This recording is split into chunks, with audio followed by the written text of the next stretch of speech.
Hello and welcome to the Philippines. Today I'm going to cover some things you should know about renting here in the Philippines, and many of the items will apply to other nations as well. Many of you will be renting for a while someplace in the Philippines. And first of all, your choices. You've got condos. Some of the hotels will give you long-term rates.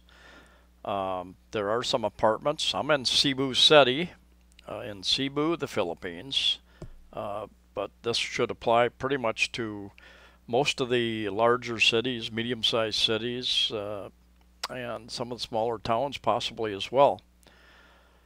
Apartments and homes. Some homes are in some divisions, subdivisions. Some are just out on the street. They usually are gated. You can stay in resorts, short term or long term. And boarding houses. Boarding houses tend to be your cheapest option.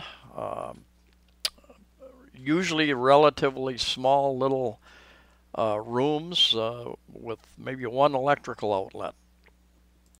Condos built in the last 7 years or so in Cebu City and many of the other large cities tend to be quite small by Western standards. A studio, for instance, often is 20 square meters to 25 square meters. That's less than 300 square feet. So quite small, but it's workable for many people. And the costs have been rising with a very strong economy over these past years. The rents have been going up, and average rent for a studio is probably around 15,000 pesos or 300 US dollars. Of course, that will vary based on location, based on the quality of the unit, the quality of the furnishings. Sometimes internet and cable television are included, amenities, and so it will vary. One of the best ways to find a place to live here in the Philippines is to ask people. Filipinos are some of the best networked people in the world, and they've got a friend, a relative, they know somebody who has a unit for rent or for sale. The other way is to find an area of town you think you might want to live in and just start walking. There are hundreds and hundreds of signs out on the street and on buildings advertising the spaces. It is possible that some of the landlords will charge you extra if they know you're a foreigner. So I suggest, if you can, find a Filipino that will help you find and negotiate the rent. There are dozens of online sites where you can go to and search. So just go online and search for rentals, rental houses, condos, apartments in the area that you want to rent in. Here's a list of just a few of those. A lot of people use Airbnb, but Airbnb doesn't. Many people don't list their properties with Airbnb, so you might want to try other online services as well. My understanding is Airbnb requires a 3-year contract, which a lot of people don't want to get tied into that, and that could change at any time. So don't quote me on that, but there's a lot of properties on other sites as well. Many places will ask for a 6-month to a 1-year lease, but there are also many places that will offer the monthly rates as well. Oftentimes the rates are a little higher for that. Usually many places will require the first month's rent plus 2 months deposit, so you have to come up with 3 months rent to move into the place, but not all like that.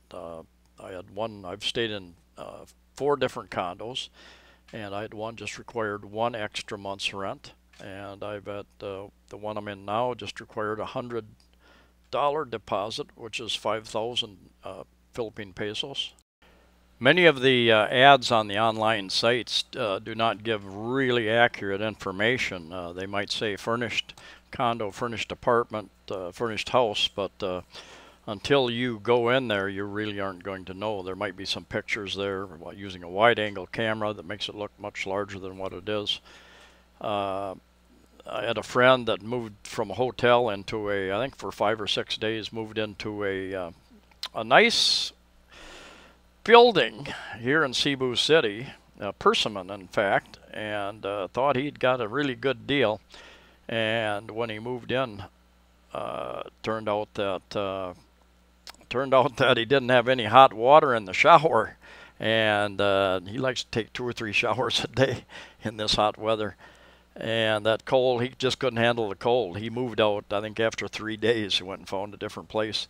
And the guy also had asked him for $1,000 deposit, not only, or not $1,000, 1,000 peso, about 20 US dollars deposit, and he would not return that either. He claimed that was a cleaning fee. Now, a day's wage here in Cebu City is about 366 pesos a day, is the minimum wage. So the guy is charging an awful lot deposit for that.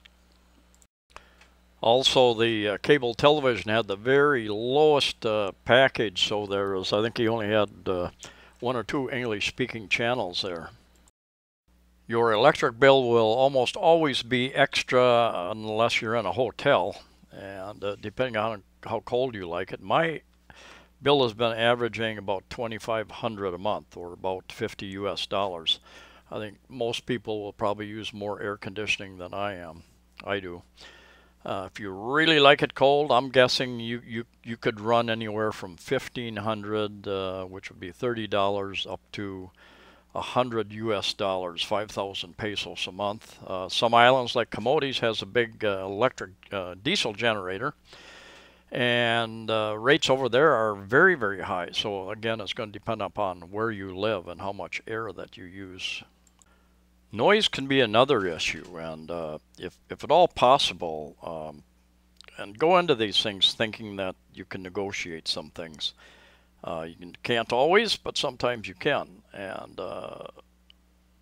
if you can stay at a place for a month, if you're going to be here for 6 months or a year or whatever, if you can get the person to agree to let you stay a couple of weeks or a month, and then if noise is not a big issue, then you'll sign on to that 6-month contract or whatever.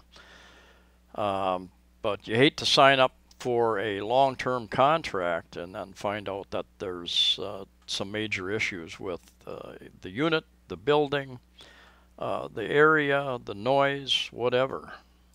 In negotiating, sometimes you have to give something up to get something. I know one guy that he offered to pay cash, and the guy wanted, I think, 10,000 a month for a house, and he said, "Well, I will pay you cash for 6 months, and I will only pay 10,000 a month." So he saved a substantial amount by paying cash, paying the whole 6 months up front.